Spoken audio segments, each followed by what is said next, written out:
오늘 설교 제목은 백부장의 겸손과 믿음입니다. 오늘 함께 읽으신 백부장에 관한 기사가 누가복음 7장에도 기록되어 있습니다. 누가복음 7장을 보시면 유대 장로 몇 사람이 예수님께 와서 백부장의 종의 병을 고쳐주실 것을 부탁합니다. 유대 장로들은 예수님께 이 사람의 종의 병을 고쳐주시는 것은 합당하다고 말씀드렸습니다. 왜냐하면 그가 유대인을 사랑하고 유대인을 위해 회당을 지어 주었기 때문입니다. 유대인들은 로마에 대해 적개심을 품고 있었습니다.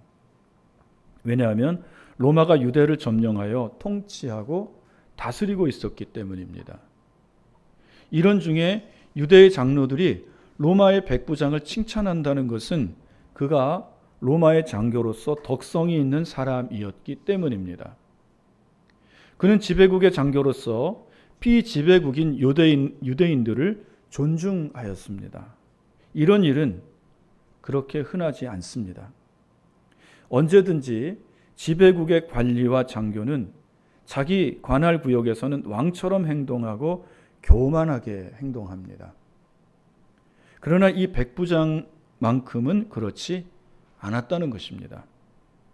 그는 까다로운 유대의 장로들이 예수님께 찾아와 그의 사랑하는 종의 병을 고쳐달라고 부탁할 정도로 자애로운 사람이었습니다. 그 백부장을 장로들이 칭찬할 만큼 그렇게 칭찬받는 사람이었습니다. 그런데 그가 예수님의 마음에 감동을 주며 이스라엘 중에 이만한 믿음을 만나보지 못하였나라는 칭찬을 듣습니다. 도대체 어떻게 유대인이 아닌 이방인인 백부장이 하나님의 아들이신 예수님께 이런 놀라운 칭찬을 받을 수 있었을까요? 그것은 백부장의 겸손과 믿음 때문입니다. 본문 8절입니다. 백부장이 대답하여 이르되 주여 내 집에 들어오심을 나는 감당하지 못하겠사오니 다만 말씀으로만 하옵소서. 그러면 내 하인이 낫겠사옵나이다. 이 한 절의 말씀에는 백부장의 믿음, 겸손과 믿음이 녹아 있습니다. 오늘 우리는 백부장의 겸손과 믿음을 살펴보며 함께 은혜를 나누기를 원합니다. 먼저 생각할 주제는 백부장의 겸손입니다. 본문 5절 6절을 보시면 예수님이 가버나움에 가셨을 때 이 사람 백부장이 예수님께 찾아 나와 자신의 집에 중풍병으로 고생하는 종의 병을 고쳐주실 것을 간구했습니다. 두 사람의 국적과 신분에 대해 생각해 봅시다. 백부장은 지배국 로마의 군대 장교로서 가버나움에서 위세 등등한 사람입니다. 반면에 예수님은 피지배국인 유대의 갈릴리 시골 출신의 한 청년입니다. 두 사람의 국적과 신분 차이는 그야말로 하늘과 땅 차이입니다. 그런데 신분과 지위가 높은 백부장이 한참 아래에 있는 예수님께 나와 자기 집에 종의 병을 고쳐달라고 간구합니다. 백부장은 당시 로마의 초급 장교로서 휘하에 80명에서 100명 정도를 거느린 장교입니다. 그가 초급 장교임을 감안할 때 그는 예수님의 나이와 같은 30대 초반이었을 것입니다. 저희도 군대 생활할 때 중대장이 한 30대 초반이었거든요. 그 나이 또래죠. 그는 로마의 장교로 위엄을 부리며 한낱 식민지 국가의 갈릴리 출신 청년 예수님께 거만하게 굴 수 있었습니다. 그러나 그는 예수님께 주여라고 불렀습니다. 참으로 주객이 전도된 상황입니다. 백부장이 예수님의 주인입니다. 그는 유대를 점령한 국가의 장교입니다. 예수님은 로마에 점령당한 시골 출신, 그것도 목수 출신의 보잘것없는 청년입니다. 그런 예수님께 무릎을 꿇고 주님이라고 부릅니다. 그는 예수님을 한낱 식민지의 한 사람으로 본 것이 아니라 하나님의 아들로 믿은 것입니다. 주여라는 말 속에서 그것을 알 수 있어요. 그래서 예수님께 나와 자신의 문제도 아닌 자신의 종의 문제로 무릎을 꿇고 정중하게 부탁할 수 있었습니다. 백부장이 예수님을 대하는 이런 태도와 자세에서 우리는 백부장의 겸손을 알 수 있습니다. 또 우리는 백부장의 겸손을 자신의 병든 종을 대하는 태도와 자세에서도 볼 수 있습니다. 대부분의 로마 백부장들은 병든 종에 대해 귀찮아합니다. 관대하지 않아요. 그 당시 종은 전쟁 포로들이 대부분입니다. 로마인들에게 이들은 동물과 같이 소유물에 불과합니다. 말하는 짐승에 지나지 않았어요. 만약 종이 병들었다면 주인은 귀찮아하며 집에서 쫓아낼 것입니다. 그러나 이 사람 백부장은 그 형편없는 종을 사랑하였고 그의 생명을 살리기 위해 기꺼이 예수님 앞에 무릎을 꿇었습니다. 참으로 사랑이 많은 자애로운 주인입니다. 예수님과 종을 대하는 태도와 자세, 그 마음가짐에서 우리는 이 사람이 얼마나 사랑이 많고 겸손한 사람인지 알 수 있습니다. 이 사람 백부장의 겸손을 밝게 빛나게 해주고 확연히 드러내는 말이 있습니다. 그 말은 8절에 백부장이 대답하여 이르되 주여 내 집에 들어오심을 나는 감당하지 못하겠사오니라고 하는 말입니다. 그는 예수님께 내 하인이 머물고 있는 방에 들어오심을 감당하지 못하겠노라고 말하지 않았습니다. 이 종의 방은 너무 단출하고 형편없습니다. 그러나 백부장의 집은 가버나움에서는 좋은 가옥이었습니다. 그의 응접실과 거실은 훌륭합니다.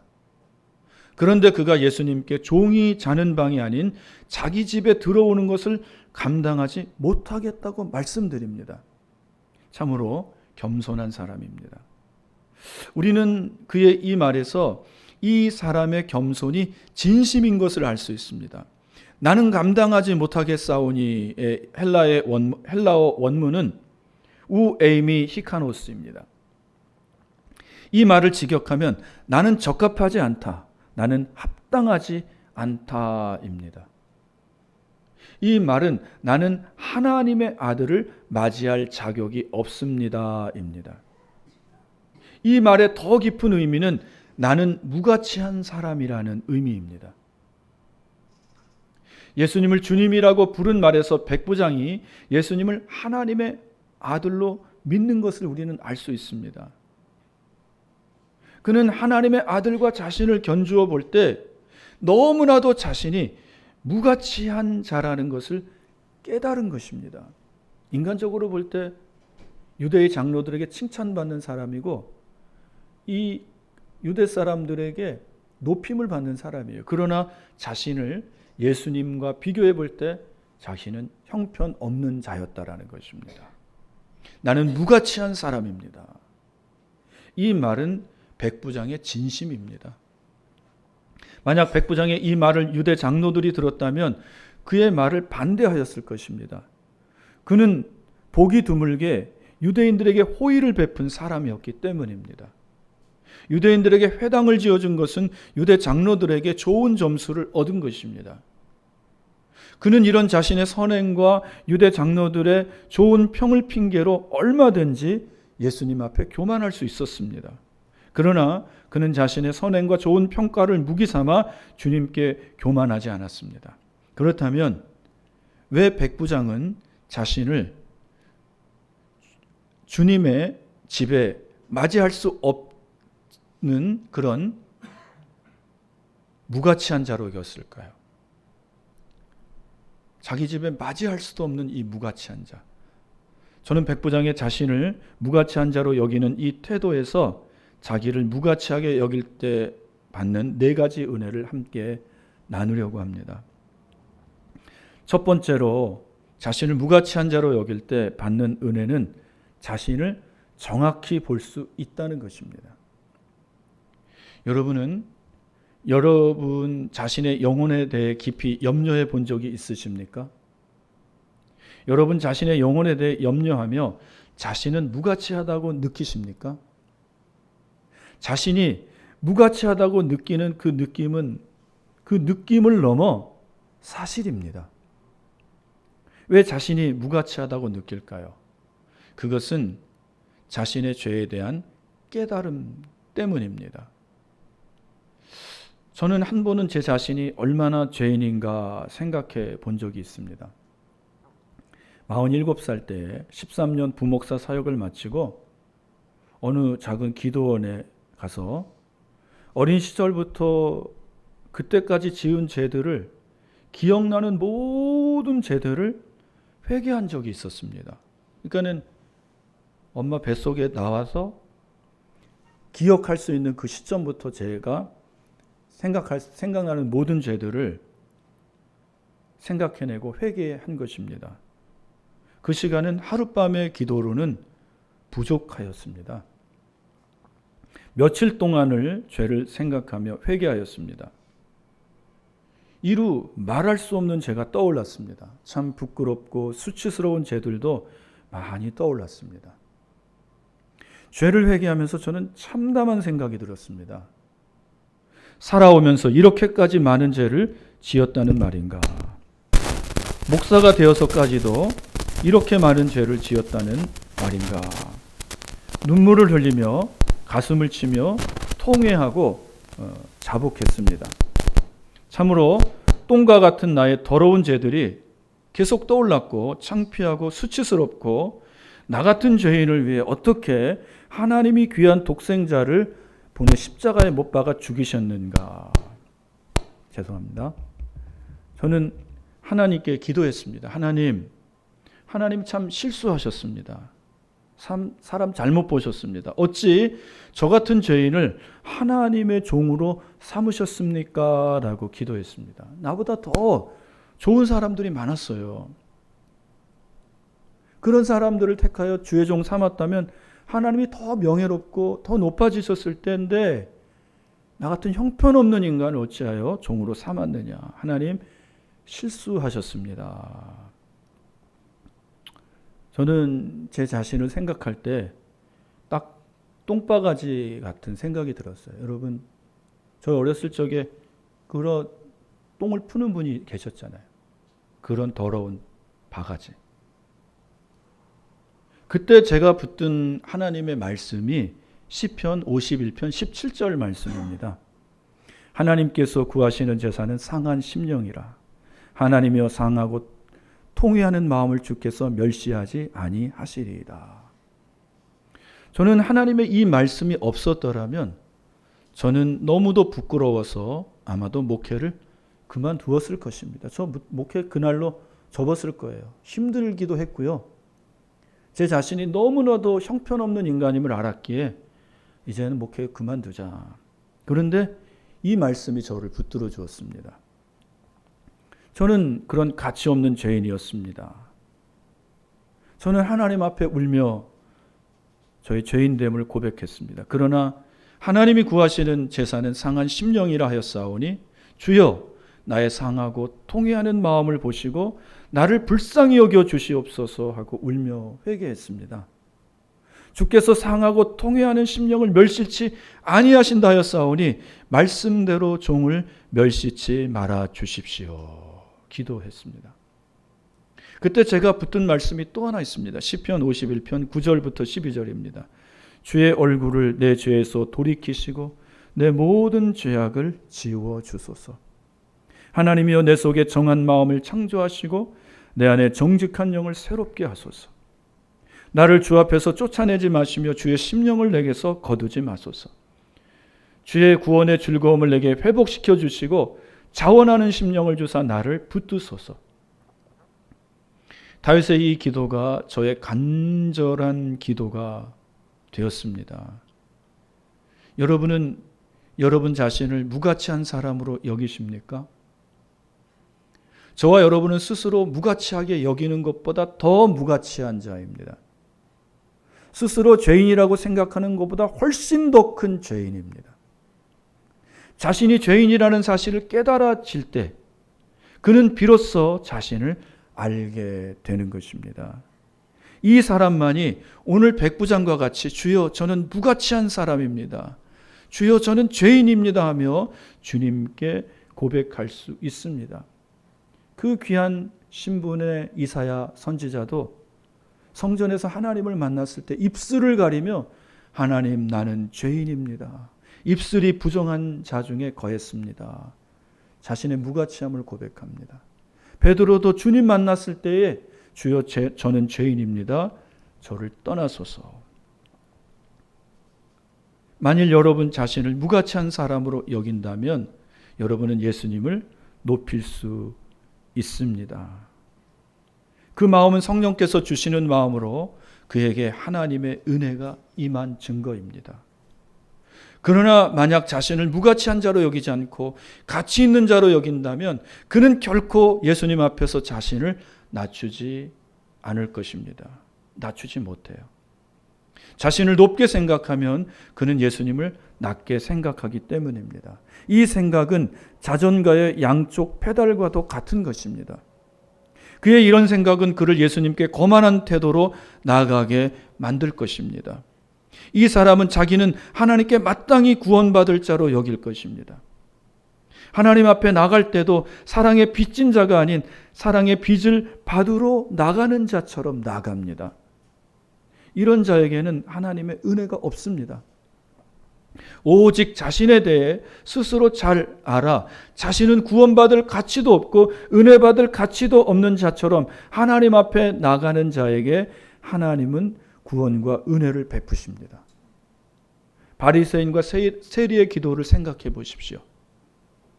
바리새인은 의인 의식이 충만하여 자기의 의로운 행위를 나열하며 하나님께 당당히 나갔습니다. 그러나 세리는 하늘도 쳐다보지 못하고 나는 죄인입니다. 주여 나를 불쌍히 여겨주십시오 하며 하나님께 죄인임을 고백하며 불쌍히 여겨주실 것을 간구했습니다. 하나님은 바리새인이 아닌 세리의 기도를 들으셨고 그를 의롭다 인정해 주셨습니다. 스스로 의인인 체 하는 바리새인보다 죄인임을 깨닫고 하나님께 자비와 긍휼을 구한 세리가 먼저 천국에 들어갔습니다.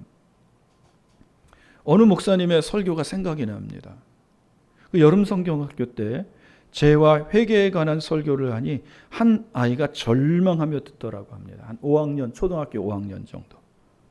그래서 설교가 끝난 뒤 아이에게 가서 왜 그렇게 절망하는 표정을 지었니 하고 물으니 그 아이가 죄를 너무 많이 지어서요 하더랍니다. 그 작은 아이가 무슨 죄를 그렇게 많이 지었겠습니까? 그러나 그 작은 아이도 하나님의 말씀을 들을 때 죄인임을 깨닫고 자신의 무가치함을 깨달은 것입니다. 여러분, 이 시간 여러분이 여러분 자신에 대해 알고 있는 나는 괜찮은 사람이다. 나는 하나님 앞에서 가치 있는 존재다라는 생각을 버리시기를 바랍니다. 여러분 안에 있는 더러운 죄들을 바라보며 나는 진실로 무가치한 사람입니다라고 고백하시기를 바랍니다. 이것은 결단코 여러분 자신을 비참하게 만들지 않습니다. 여러분 자신을 비하하는 것이 아니에요. 그 깨달음과 고백은 남들보다 여러분 자신이 더 죄인임을 인정하는 것도 아닙니다. 그것은 여러분이 하나님 앞에서 겸손해졌음을 의미하는 것입니다. 그 생각은 하나님이 주시는 은혜입니다. 특별한 은총입니다. 왜 자신이 무가치하다는 생각이 하나님의 특별하신 은혜이며 은총일까요?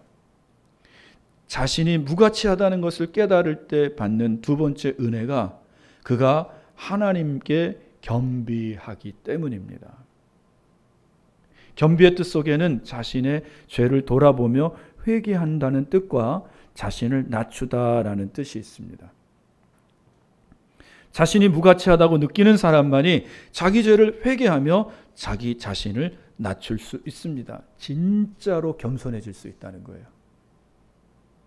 백부장은 자신의 선행과 의가 있는데도 그것을 내세우지 않고 자랑하지 않았습니다.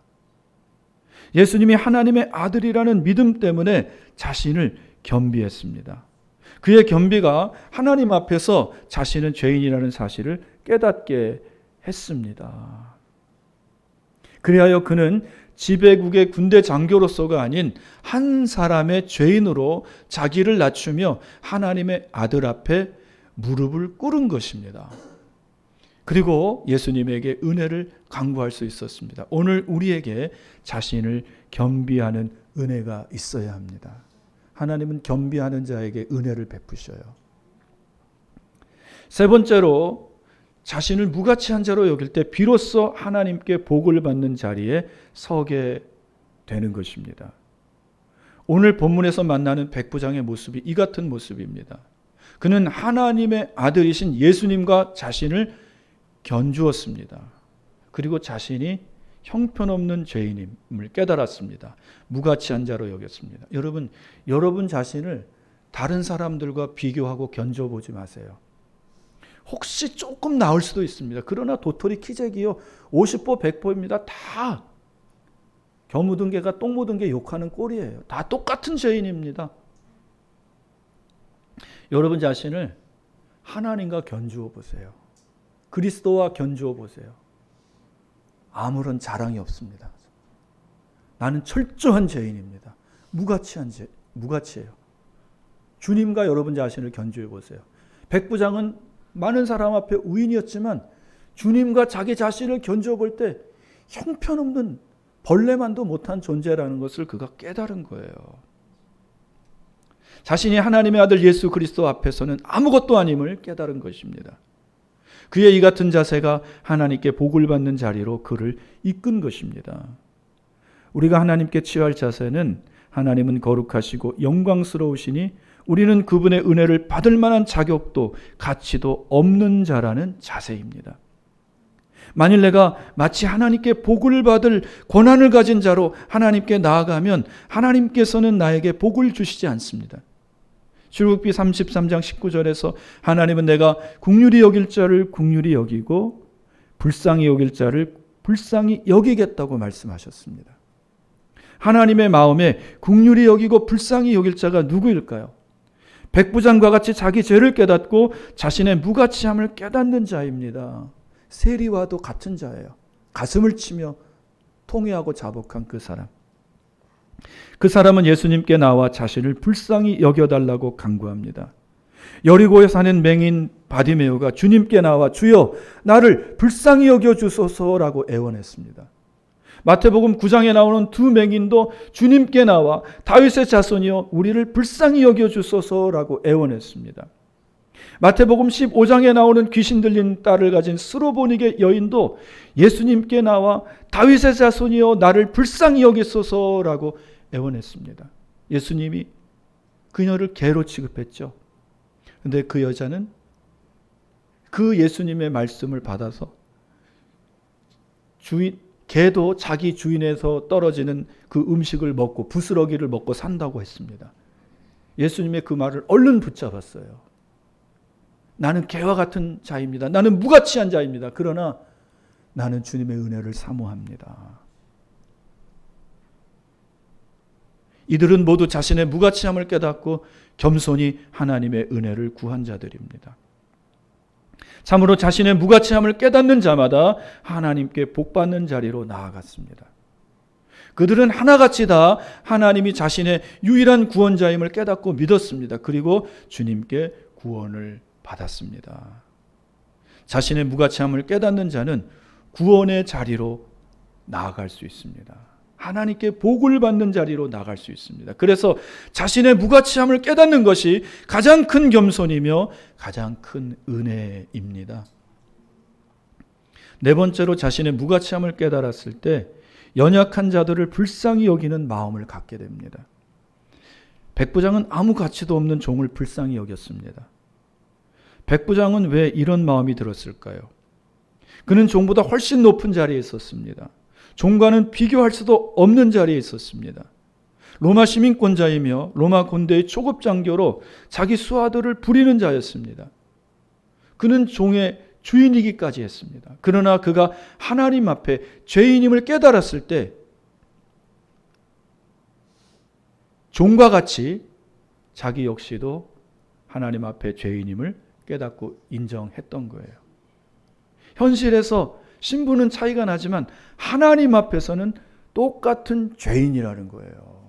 여러분, 언제나 자기 지위와 신분, 명예 이런 거 생각해서 다른 사람과 비교하면 교만해집니다. 그러나 영적으로 저와 나 사이에 아무런 차이가 없다. 하나님 앞에서는 똑같은 죄인임을 깨달았을 때에 가난하고 병든 사람들에 대해서도 애정을 가지고 사랑으로 대할 수 있다는 것입니다. 그게 겸손한 거 아니겠습니까? 하나님 앞에서 자기의 무가치함을 깨닫는다면 그는 신분의 고하를 막론하고 다른 사람의 영혼을 불쌍히 여깁니다. 그리하여 그에게 주님을 소개하고 구원을 받게 합니다. 백부장의 겸손이 자기의 무가치함을 깨닫게 했고 그리스도 앞에서 겸손히 나아가 복을 구하게 했습니다. 그렇다면 백부장의 겸손은 어디에서 비롯되었을까요? 예수 그리스도를 향한 그의 믿음입니다. 믿음과 겸손은 형제 자매 지간입니다. 믿음이 있는 자는 겸손이 따라오게 되어 있습니다. 믿음이 있다고 말하는데 겸손이 없어요. 그 사람 믿음이 없는 겁니다. 믿음이 있는 자는 항상 겸손이 따라옵니다. 또 같이 따라오는 게 순종이에요. 8절의 백부장의 한 말에서 우리는 백부장의 믿음을 볼 수 있습니다. 8절에서 백부장은 예수님께 다만 말씀으로만 하옵소서 그러면 내 하인이 낫게 싸움나이다 라고 말씀드렸습니다. 백부장은 예수님이 자신의 종의 중풍병을 고칠 것을 믿었습니다. 그러나 백부장은 이 믿음을 뛰어넘는 믿음을 보여주었습니다. 지금 예수님이 여기서 말씀만 하시면 집에 있는 내 종의 병이 나을 것이라는 믿음입니다. 여기서 말씀하시면 집 멀리 떨어져 있어요. 집에 있는 내 종의 병이 나을 것입니다. 말씀 한마디만 해 주십시오. 시편 107편 20절입니다. 그가 그의 말씀을 보내어 그들을 고치시고 위험한 지경에서 건지시는도다. 이 말씀의 의미는 그의 말씀을 보내어 그들을 치료하셨다는 뜻입니다. 하나님은 말씀을 세상에 보내셔서 과연 병든 자, 귀신 들린 자들을 치료하시고 고쳐주셨습니다. 요한복음 1장 1절에서 요한은 성령의 감동으로 말씀이 곧 하나님이시라고 밝혔습니다. 그리고 1장 14절에서 말씀이 육신이 되어 우리 가운데 거하셨다고 밝혔습니다. 말씀이 육신이 되어 우리 가운데 거하신 분은 우리 주 예수 그리스도이십니다. 그래서 예수님이 말씀하시면 병이 고침받고 귀신이 떠나가며 또한 죽은 자가 살아난 것입니다. 그리고 물이 변하여 포도주가 되고 풍랑이 잔잔해질 수 있었던 것입니다.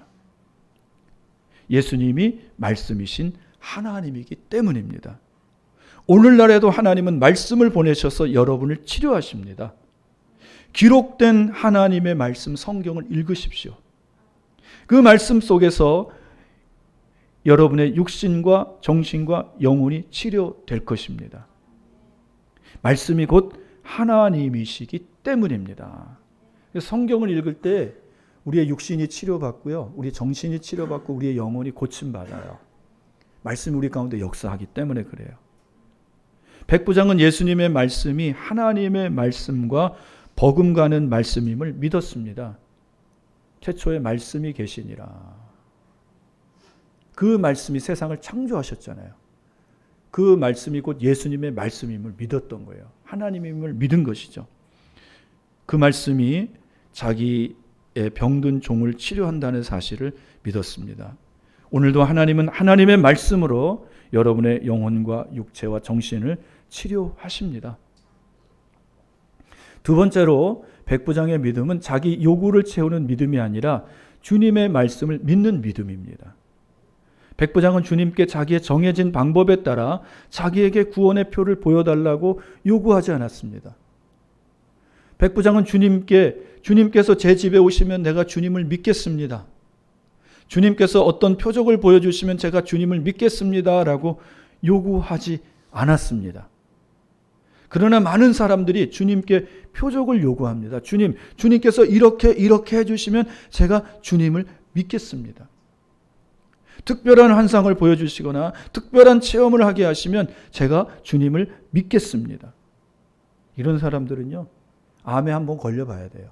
죽을 병에 걸려서 한번 죽기 직전에 살아나는, 꼭 그렇게 해야 믿겠습니까? 이런 사람들은 거만한 사람들입니다. 교만한 사람들입니다. 자신은 너무 가치가 있고 위대해서 주님의 말씀만으로는 주님을 믿을 수 없다고 하는 것입니다. 만일 여러분이 이 설교를 들으시고 자신의 무가치함을 깨달았다면 여러분은 예수님의 단순한 한 말씀이라도, 그 단순한 한 말씀이라도 꼭 붙잡아야 합니다. 열왕기상 20장을 보시면 북이스라엘 왕 아합과 아람 왕 베나닷 사이에 전쟁이 일어났습니다. 하나님의 은혜로 아합이 베나닷을 이겼습니다.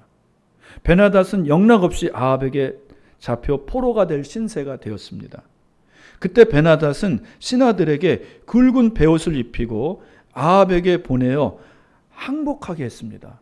그리고 그 신하들로 하여금 자기 왕 베나닷을 살려달라고 애원하게 만들었어요. 자기가 직접 가지 않고 신하들을 보낸 것이죠.